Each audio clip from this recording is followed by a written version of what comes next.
u Rwanda bamwe barwita igihugu cy'imisozi igihumbi, abandi bati ni Ubusuwisi bwa Afurika. Abanyarwanda bavuga ururimi rumwe ari rwo Ikinyarwanda. 95% nirwo bahuriraho. U Rwanda rufite ubuso bungana n'ibihumbi 26,338, ariko 5.3% hakaba hari amazi. U Rwanda mu kuba muri Afurika yo hagati, mu majyaruguru hari igihugu cy'Ubugande, mu majyepfo hakaba igihugu cy'u Burundi, iburasirazuba hakaba igihugu cya Tanzania, naho iburengerazuba hakaba igihugu cya Repubulika Iharanira Demokarasi ya Kongo. Mu Rwanda rwa mbere y'ukuza kw'abazungu hari ibyiciro bitatu by'ubutegetsi. Hari ingoma z'abahutu za kera, ingoma nyiginyantutsi n'ingoma mputu zaje nyuma zo mu majyaruguru, kimwe n'ingoma zo mu burengerazuba bw'epfo. Icyo nifuza kubabwira ni uko kwica abatutsi ahanini byavuye ku mvugo y'uko abatutsi batoteje abahutu igihe kirekire, kandi akaba ari nabo bategeka u Rwanda kuva aho Ryangangoma ijana aruhereye inzira. Mu bushakashatsi bwagiye bukorwa, byagaragaye ko ingoma zabanjirije ingoma z'u Rwanda rw'abanyiginya zategekwaga n'abahutu. Hari amoko gakondo yose hamwe agera kuri 19 kandi yahurirwagaho n'abahutu, abatutsi ndetse n'abatwa. Bamwe bavuga ko kugera mu kinyejana cya 19 hagati, ubwoko gakondo bw'Abanyarwanda ari bwo bwari ingenzi kuruta kubashyira mu nzego z'ubuhutu, ubututsi n'ubutwa. Abanyarwanda baravuze kandi n'ubu bakivuga bati ijambo rya mukuru riturwa ishashi. Abandi bati utaganiriye na se ntamenya icyo sekuru yasize avuze. Ku muzi w'abazungu, abahutu n'abatutsi ntibari bazi ko ari abahutu n'abatutsi. Abantu babagaho bazi ko ari abagaragu b'abandi, bakaba barakugabiye, ariko ukagira n'inka z'imbata. Inka z'imbata rero zikaba ari izawe, washatse, wakorewe, wahawe na so, ariko utari umugaragu w'undi muntu. Icyo nibuka nabwiwe n'abakurambere nuko ku muzi w'abazungu, abatwari b'umukenke n'abatwari b'ubutaka bashyize hamwe bakarwanya amacakubiri abazungu bari bazanye. Bijya gucika rero hatangiye byo abo bita les anthropologues muri reforme ya 26-31 Musinga yari akiri mu Rwanda, bemeje ko bararebye basanga abapadiri barababwira, abadministrateur barababwira, babumvisha abantu ko Abanyarwanda batagira abahutu batagira abatutsi ntacyo bazapfa batabateye mu macakubiri. Kandi ni koko hari abatware bageze ku 150, hari abavuga 137 be batware b'inkoko, hakaba na 40 ingahe batware b'intara. Intara ni nk'iyi shefuri bavuga prefecture, inkoko yari sous chefferie. Abatware b'intara n'inkoko b'abahutu bose barabirukana babavanaho. Niho byatangiriye. Nibwo rero bavuga bati kugira ngo tubateranye nta muntu n'umwe uzaba umututsi adafite inka zirenze 10. Uri munsi y'10 nawe ni umuhutu. Ubwo biba biracitse. Imbuto mbi ibiratewe. Imbuto mbi iterwa ite? Iterwa kuko wajya kubona ukabona umwana nkuriya n'uriya bava indimwe kwa se na nyina. Umwe akaba umuhutu kuko adafite inka 10, undi akaba umututsi kuko azirengeje. Bava indimwe kwa se na nyina. Musenyeri Perodin yavuze ko ni umuntu w'ahantu hitwa Bagne mu Busuwisi. Bagne ni mu misozi hejuru. Hasi hari la ville de Sion, umujyi wa Siyoni. Yavuze muri interview bamuhaye ko abantu ba Bagne bajya gucuruza ibishuhe n'inkoko n'amagi, ngo bavaga Bagne bamanuka Siyoni. Siyoni, abantu b'i Siyoni bari abasirimu, bakabasuzugura, bakabagurira ibyo bagura, ariko bakabasuzugura cyane. Avuga ko ageze mu Rwanda yasanze Bagne ari nk'abahutu, Siyoni ari nk'abatutsi, ari nacyo cyamwemeje kuba umuhutu. Sinzi ko umuhomba abantu nateye ubwoba. Donc yemeye kuba umuhutu no kujya muri ubwo bwoko no kwica abatutsi akurikije iby'iwabo bamusuzumiye. icyo gihe ni ukuvuga ko twebwe abaturage bwagombye gukorera tugomba kwikorera izo ngegera tukazitsemba. Ibi mbibabwiye mu manyakuri nk'uko byanditse mu ivanjiri. Igihe muzemera ko inzoka iza kubarya mukayireka ikabagumamo ni mwebwe muzashira. Genda kumenyesha ko abanyari muri Ethiopia ko tuzabanyuza muri Nyabarongo mukagerayo bwabo. Aho ngaho njyewe ntabwo nagize amahirwe yo mu ishuri kujya kwiga, ariko ku maradiyo n'ibyo numvise. Hari inama nigeze kumva kuri radiyo mu gihe cyo muri 1993, uwo bitaga sinwibuka neza izina, ariko iyo nama yabereye ku ahantu bita ku Kabaya hariya muri komine Giciye, bavuga yuko bagomba kubica bakabaroha mu mugezi wa Nyabarongo ngo bakajya muri Bisiniya. Ntabwo ngewe mpazi nuko babivugaga, ariko twabyumvaga ku maradiyo.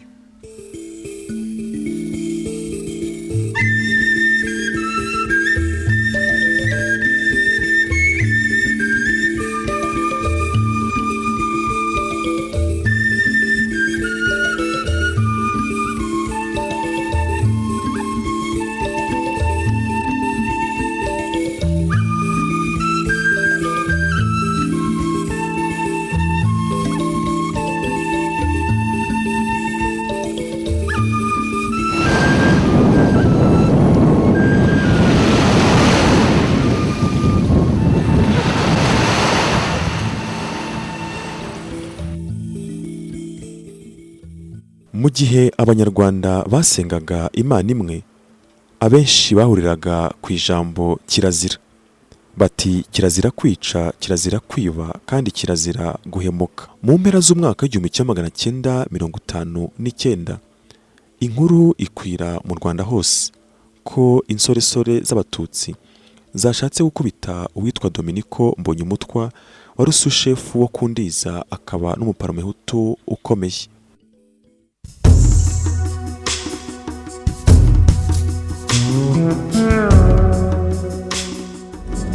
Bijya gucika rero byatangiriye kundiza, bavuga ko Mbonyumutwa avuye mu misa akakubitwa n'abana b'abasore bangana n'aba, ngo bamukubita ishyi cyane baramunihagura, ngo yakijijwe n'Imana.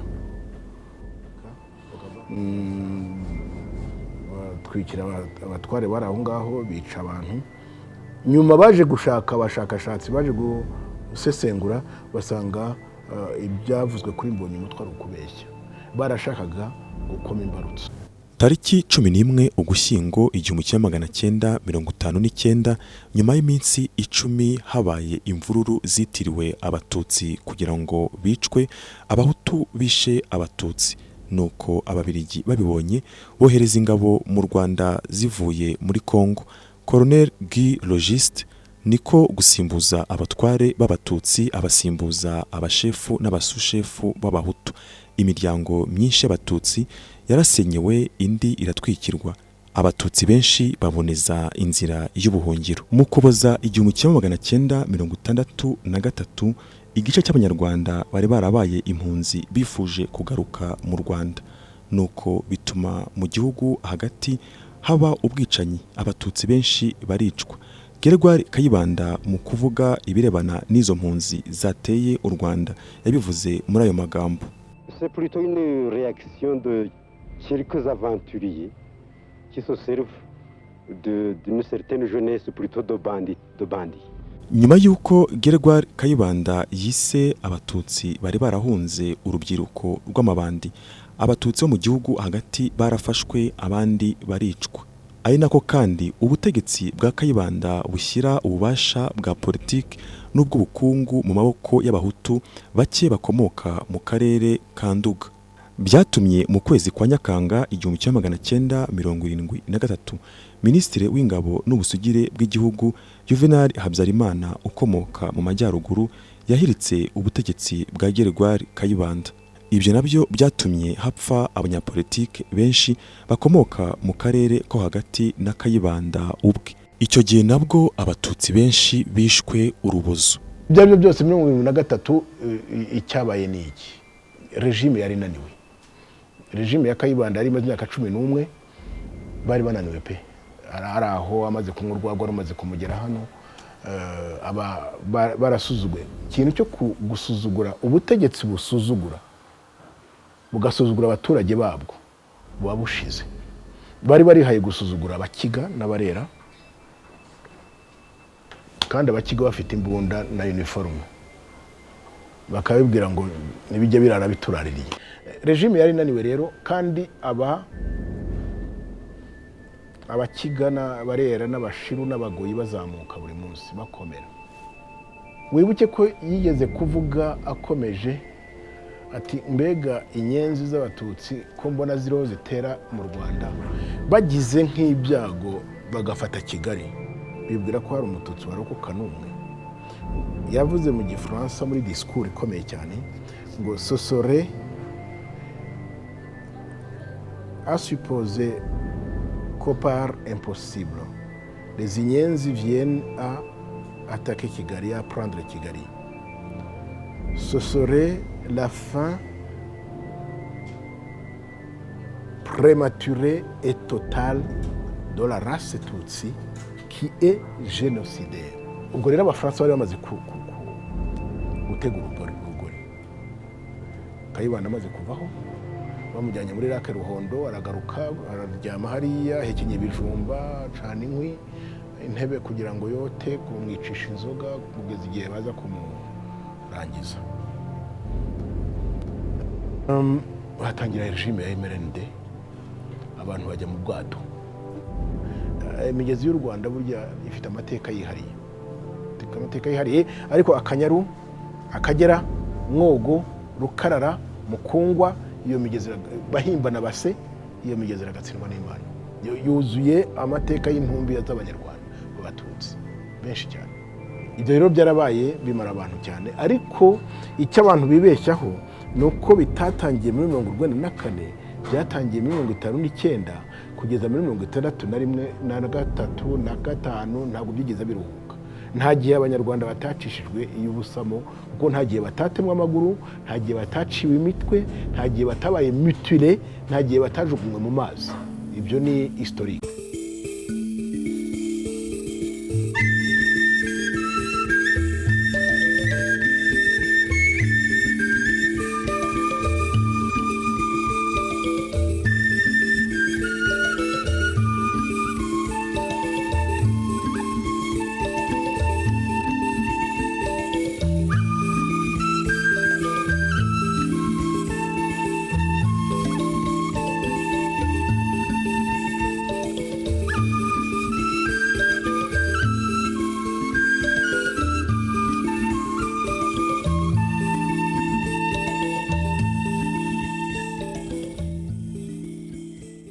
Ubwicanyi bwo kundiza mu 1973 bwari buyobowe n'umuyobozi wa komine Nyakabanda ariwe Sibomana. Kugira ngo umuntu abashe kumenya amateka ya Ndiza, byabaye ngombwa ko twurira imisozi ya Ndiza kujya kureba aho hantu abatutsi benshi bamanuwe bajya kubaroha mu mugezi wa Nyabarongo. Ku bw'amahirwe twasanze umusaza Venuste Murindangabo warohoye mama mu ruzi rwa Nyabarongo akiriho. Ntago byari byoroshye kubona mwarimu Venuste Murindangabo ahoberana n'umubyeyi mama wamzaye Mukamitari Marie Claire. Icyari gisigaye rero no kujya ku nkombe y'uruzi rwa Nyabarongo, bombi bakaganira bibukiranya uko byagenze. Cyagiye mbese bamaze kubashyira mu mazi bikanga, noneho bati mujye mu bwato. Noneho mu gihe cyo kujya mu bwato ati mwambuke wenda mwigiraho mushaka, cyangwa abo hakurya bakoresha icyo bashaka. Ubwo mwasubiye mu bwato, hazi ikigabo cy'igihararumbu kiraza gikubita umugabo wari muganga nyine, kimukubita ubuhiri, kinyebuye. Baratangira bafata inkoni, barakubise barohamo, turagenda tujyamo mbese tugeze mu ruzi rwa Twanga twese, hafi yabo twese, uretse ko turi ahantu ngarutse inyuma mu Nkondo, hari umugabo Munyesera Joseph, ubwo haje umugabo witwa Bizige yakubise, nahise mbona nabwe Masenge twari kumwe, nabwo nti arakwica kuko ngo yari yaramusabye aramubenga. Ubwo Kinyebuye muganga nawe ubwo bari bamufungiye muri komine Sibomana, nabwo aragira aravuga ngo nimumufungure, bagenda bakurura n'umukobwa wari wakabyariye, bagenda bakurura mbese ubwo bamugejejeho yabitwa Bizige witwa Fabiane Muhamyankanka, bari benshi cyari igitero kinini cyane. Mama yari afite inda y'amezi 8 yarananiwe, ukabona afite n'ubwoba, nkamubwira nangabwa ntiwigira ubwoba, ntikomera wigira ubwoba. Ninjye wari imfura y'iwacu ubundi, ubwo hari murumuna wanjye, barumuna banjye babiri na musaza wanjye umwe. Ubwo icyo gihe nyogokuru uruzi rwahise rumutwara n'uwo mukwe we baragenda. Ubwo papa nawe yabonye maze kuva muri Nyabarongo, aravuga ati yarambonaga ariko bari bamusharinjaguye, bamujombaguye imisomyo kubera ko we yarazi koga, ariko bakamutera imisomyo muri Nyabarongo. Ageze ahantu Ikibango hagana haruguru, baramubwira witwa Bizige n'uwitwa Kamondo, baramubwira ngo n'abandi ubwo bari hamwe bari benshi, baramubwira ngo naze, baramaza ngo agiye ngo ngiye kureba umwana wanjye. Yari yicaye yananiwe avirirana amaraso mu matwi hose. Baramanuka nabo bamugejeje kuri Nyabarongo, bamucamo ibice bibiri bamushugunyamo. Batoroshye saa 2, navuyemo nka saa 10. Banziritse inshuro imwe. Babonye nanze gupfa nyine, uwo mupolisi witwa Sebazungu niwe wampamagara arambwira ati ngwino tukubwire, ngira ngo agiye kunsova. Arangije arambwira ati cara, nuko nibwo yambohaga anjugunyamo, amfata ajugunyamo. Najyaga hari aho nageraga hari amazi menshi, nkajya hasi, ubundi nkagaruka nkagira nkayamira gutyo, nagera hejuru nkayaruka gutyo. Ba Mugesera bose barapfa, ba Serivandi bapfire ku nkombe, ariko wowe ukanga gupfa. Avuga ni ngamita ukuntu mukunda, ngomba kureba urupfu rwe rwose ukuntu aza gupfa.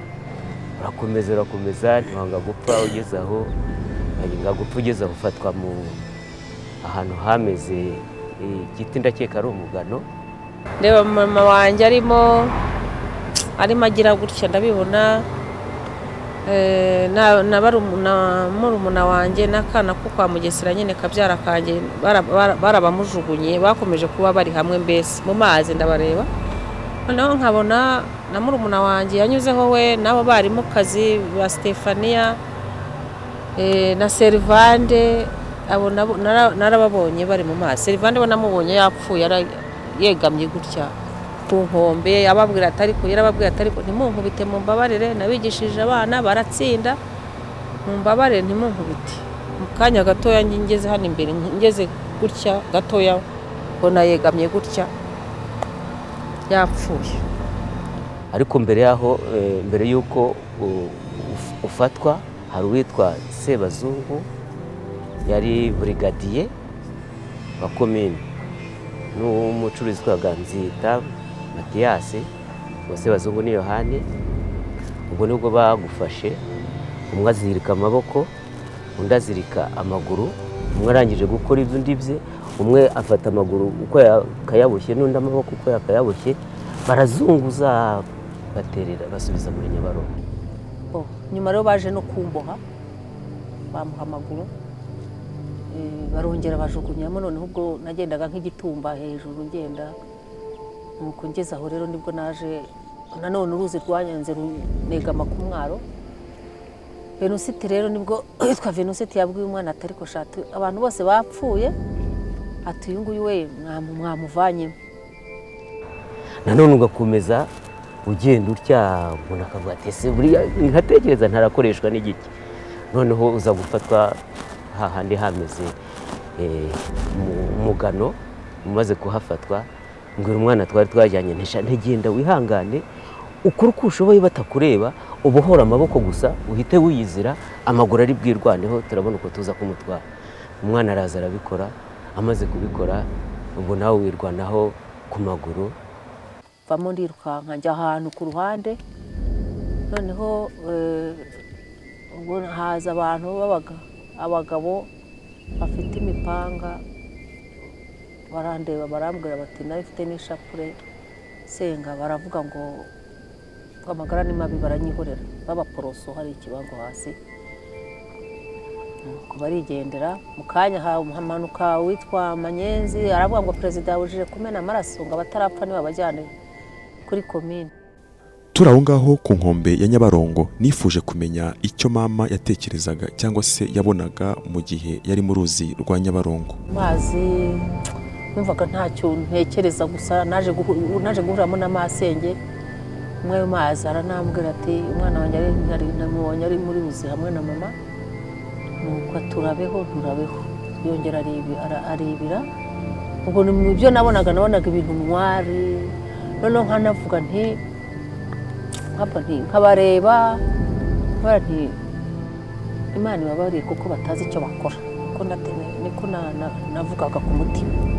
Mwarimu Venuste Murindangabo amaze gukura mama mu mazi yahuye n'ibibazo kuko uwitwa Sibomana burugumesitiri wa komine Nyakabanda yashatse kongera kumwica. Hanyuma Venuste amuhungirishiriza iwe mu rugo. Ryari ijoro ribi cyane kuko bakomeje gushaka kumwica naho yarari kwa Venuste. Ikindi kandi Venuste yaraye nyine amucunze amuraririye kuko mama yarayasemeka kubera kuvanamo indwara ya asima. Rwose cyane Nawe niwe nyesha ubuzima. Ndacyishimye rwose, nta nubwo bizashiramo rwose. Muntu udakunda ishyaka ry'iwanyu mbese ubukaye, muntu udakunda ahakubyaye mbese uruwaye, niba ruzi nzarukoga na mama, niba ari imvubu nzivunira umuheto. Muntu udakunda ishyaka ry'iwanyu mbese ubukaye, muntu udakunda ahakubyaye mbese uruwaye. Abayobozi ba Repubulika ya mbere n'iya kabiri bakomeje kwanga ko impunzi zari hanze zatahuka mu Rwanda. Akaba ari nabyo byatumye bavuga ko u Rwanda ari ruto cyane rutabona aho rushyira izo mpunzi. Mu 1990 nibwo impunzi zari mu bihugu bitandukanye by'amahanga zishyize hamwe kugira ngo zishake uburyo zataha. Ku itariki ya mbere Ukwakira 1990 nibwo zateye u Rwanda bishyize hamwe mu cyo bise FPR Inkotanyi. Muri icyo gihe nabwo abatutsi hirya no hino mu Rwanda barishwe kandi baroho. Kuri iyi misozi jenoside yatangiye muri 1990 Inkotanyi ziteye, nibwo icyitwa umututsi cyabuze amahoro. Nibwo rero hahise hazamo sederi irabamenesha n'abari basigayeyo. Imvura yaraguye n'abari bararegamye hariya ku nkombe z'umugezi, noneho umugezi urabamanura ku buryo hagati y'umuntu n'undi utashoboraga kubonamo metero muri iriya Nyabarongo.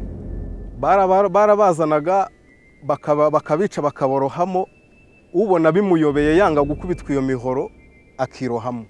Yakwirohamo yageramo akagira ubwoba cyangwa umugezi wamusubiza ku nkombe, bagera hakurya bakongera bakamutema bakarohamo bakamwica.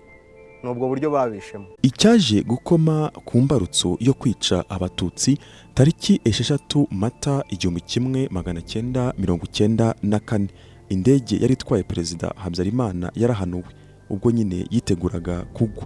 Akaba yaravuye Dar es Salaam muri Tanzania aho yaragiye gukurikirana inama y'abakuru b'ibihugu byo mu karere. Ubwicanyi bwakurikiyeho bwabaye ubwa mbere bukabije mu mateka y'ikiremwa muntu. Mu gihe kitarenze amezi 3 gusa, miliyoni y'abatutsi n'abahutu batavugaga rumwe n'ingoma ya Habyarimana bari bamaze kwicwa urw'agashinyaguro.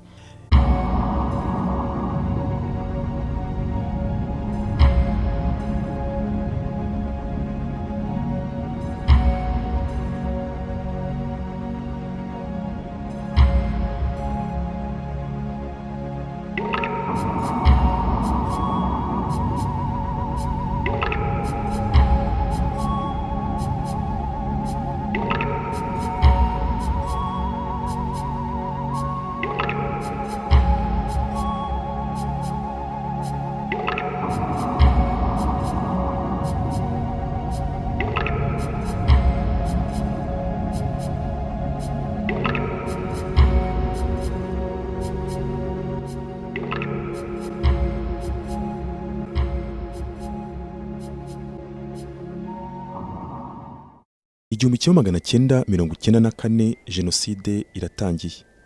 Ngarutse muri bimwe byavugwaga kuri radio, abanyamakuru ba radio RTRM yashishikarije abahutu kwica abatutsi.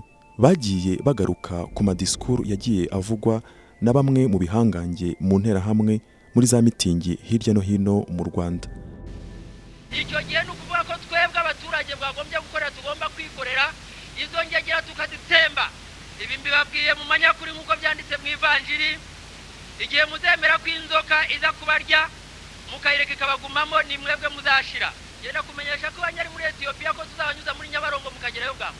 Duhereye mu majyepfo y'u Rwanda, nk'uko mubizi bavuga yuko umugezi wa Nyabarongo ari wo soko ya Nile. Isoko ya Nyabarongo iherereye mu majyepfo y'u Rwanda mu mugezi wa Mwogo. Mwogo nayo yatwaye abatutsi benshi cyane, umugani wa Mugesera ibacishije iy'ubusamo.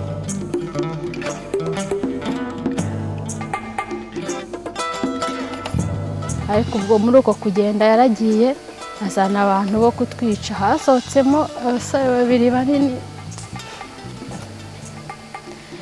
bari bafite ibiti bisongoye, baraza bahita batugeraho babwira mama ngo nasohokane n'abana be. Turasohoka, noneho babwira mama ataho kugira ngo mwebwe tubice.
Hari umugabo mama yari yarashyingiye, umugore mama yari yamubereye marene yitwaga Laurine. Aho gasera wamba bari ukamfatira kwa ko musaza wanjye yitwaga bamuhimbaga Gasongo.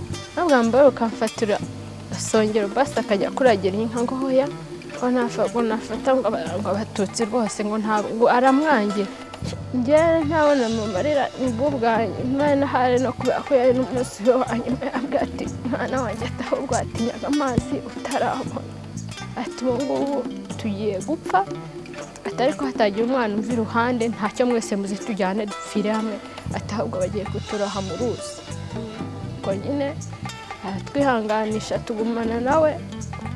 Nka saa 11 baradufata baratujyana hamwe n'abandi bantu bari bavumbuye benshi cyane, harimo n'umugore n'umukobwa mama we yaravindimwe na mama, nawe baratujyana yitwaga Odeta. Batugejeje ku ruzi, bavuga ati reka tubanzemo abana batoya. Yari njyewe na murumuna wanjye n'umusaza wanjye, abagabo babiri, umwe arafata undi afata murumuna wanjye.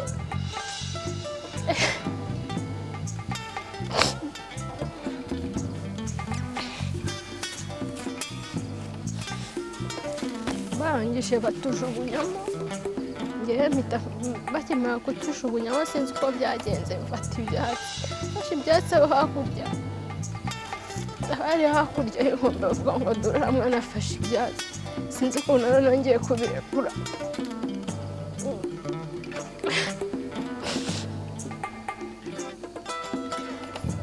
Ndongera mbisubiramo. Hashize umwanya musaza wanjye ngiye kubona mbona ari mu mazi, ariko ndamuhamagara nyihorera, warakomeza aroga avamo asubira iwacu. bamuvumbura no mu masaka baramutema arapfa.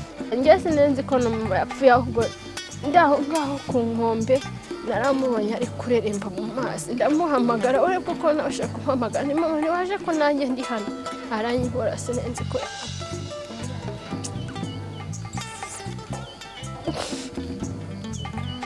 Nubwo bitari byoroshye kuganira na Epifani, nagerageje kumubaza iyo abonye amazi icyo atekereza.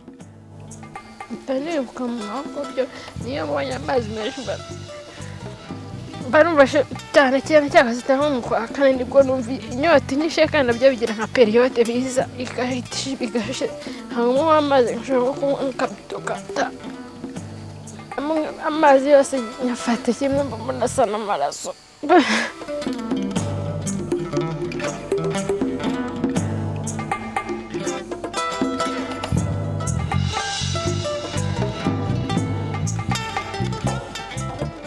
Mu mateka yo kwica abatutsi mu 1994 mu Rwanda havugwa ubutwari bw'abatutsi bo mu Bisesero, aho bageragezaga kurwana n'abahutu n'abasirikare bakoraga jenoside mu misozi ya Bisesero. Hari abandi batutsi b'intwari bo mu ntara ya Butare, abo mvuga ni abateraniye mu misozi ya Songa. Nyuma y'intambara itoroshye no kurwana n'interahamwe, umugabo Sinzi yabashije kwambutsa no kurokora abatutsi bagera ku 116 nyuma yo koga uruzi rw'Akanyaru akabageza mu gihugu cy'u Burundi. Twahageze igroupe ya mbere ari abantu bagera kuri 300, ariko baturashe tumaze kugera kuri 380. Ubwo mu guhaguruka tunyanyagira kuko abenshi bari banyizeye, aho nanyuraga hacaga nk'abantu bagera nko kuri 500 n'irikote niryo nari nambaye mu ntambara. Noneho duca inzira imwe tugenda, ariko ubwo tukanabahamagara tuvuga duti tugende, tuhaguruke tugende, turashorera, barankurikirira. Mbese agahumuramunwa kabaye igihe ibitero bitera Isonga hariya muri zacu, bamaze ko n'abasirikare bagenda barasa, abandi baturage barimo barirukanka bagenda batemagura umuhanda wose, barenda bagera epfo muri Muyaga. Epfo umuntu wabashije, abantu babashije kurokoka muri ibyo bintu n'abantu bari kumwe na Sinzi uriya mugabo wari umukaratika.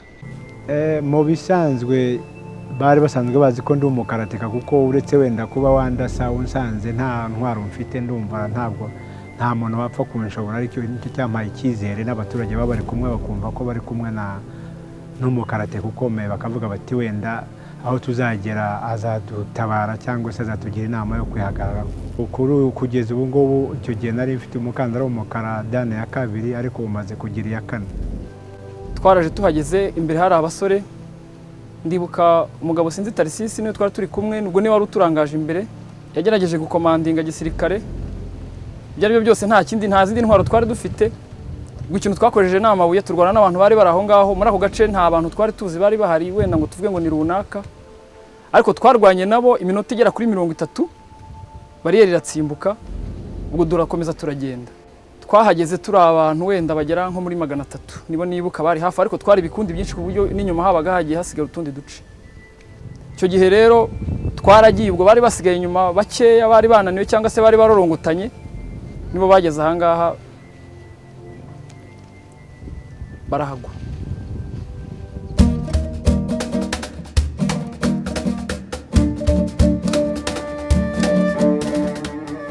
Muri iyo ntambara itoroshye hagati y'ingabo za Habyarimana n'interahamwe n'abatutsi bari bahungiye mu misozi ya Songa, mu gukomeza guhangana n'izo nterahamwe, abamanutse umuhanda wo hepfo bishwe n'interahamwe n'abasirikare n'abapolisi bari aho ngaho. Umugore wa Sinzi n'umwana wabo w'umukobwa wari ufite umwaka umwe n'amezi 8 baguye aho ngaho. Sinzi n'abasore bari kumwe uko bagendaga barwana n'interahamwe, abasirikare n'abapolisi, ni nako bagendaga batakaza umubare mwinshi w'abantu bari kumwe. Muri urwo rugendo rurerure n'intambara byamaze amasaha 12, usanga muri iyo nzira harimo izindi nzibutso. Gusa urebye uko zimeze ugatekereza ubutwari bw'abahaguye, ntago zaba zikwiye kuba zimeze gutya magingo aya. Aha tugeze ni ahantu hitwa mu Iramba, ni kuri site ya kabiri ishyinguyemo abantu twari turi kumwe twahunganaga. Uko abasirikare abapolisi barasaga abatutsi bari bahungiye mu misozi ya Izarisonga babaturutse inyuma, abandi babarasaga bari hejuru mu misozi babareba hasi, ari nako interahamwe nazo zinjiramo muri uwo murongo w'abantu benshi zitemagura. Babasigiye inzira imwe yagombaga kubageza ku mugezi w'Akanyaru. Niko twamanukaga tujya hepfo ahagana mu muhora, niko nabyita. Uko duhunga uruzitiro niko urwo ruzitiro tworienta rutujyana ahagana mu kabande tuza kugwa mu Kanyaru. Ko twageze mu Kanyaru ari saa sita y'ijoro, ipantaro n'ingiyi nari nambaye n'irikote n'ibyo nari mfite, ni nabyo noganye ubwo nambuka mu mazi. Ndacyabifite kuko ni imyenda nkunda cyane, ihora iri mu kabati mu bihe byo kwibuka niyo nambara. Nyuma ubwo naragarutse, hari n'umusaza twari kumwe arambwira ngo nta woga uruzi kabiri, sinzi aho yarabikuye. Ambwira ati uko umusubirayo urapfa. Ndagenda noneho ubwo dukuramo imyenda turashumikanya amapantaro, abagore bari bafite ibitenge, umugozi ngo dushobore gukururaho. Hanyuma barampemukira, ubwo ngira ngo bamwe bo hakurya bagome bawufashe mujyane haruguru, abo nawuhaye ngo bawufate aho kugira ngo bategereze mbanze ngusigiriye babandi bari bambutse baba ari bo baza nkururaho bikomeye, ariko abantu bashobora twambuka turi 12 tujya hakurya, no nyuma tukaguma tugana. Ndavuga nti mutegereze aho ngaho, ntihagira umuntu n'umwe uza kubateramo, aho kugira ngo umuntu yiyahure, ntihagira uza kugufata, ahubwo wowe umufate mujyane mu mazi, aho kwiyahura we wenyine. Igihe aje kugutema nawe umufate mujyane. Barakunda, barategereza, turambuka tujya hakurya. Icyo gitekerezo cyo kuzirikanya imyenda kugira ngo babashe kwambuka umugezi w'Akanyaru ntago cyarokoye benshi, kuko muri uko kwambuka ni nako bari bagikurikiranywe kandi nyine abandi bicirwa inyuma. Sinzi yabashije kurokora abantu 116 kuva yakandagira mu ruzi rw'Akanyaru saa sita z'ijoro kugeza mu gitondo. Bamaze kwakirwa n'ingabo z'u Burundi zikabaha n'amato, bagerageje kugaruka gushaka ababa barokotse. Basanze nta muntu ukiri muzima usibye umubyeyi Beatrice, basanze mu mazi we agihumeka. Naganiriye n'umubyeyi Beatrice, umwe sinzi yakuye mu mugezi w'Akanyaru nyuma yo kumuha umwuka, akamwambukana abifashijwemo n'abasirikare b'i Burundi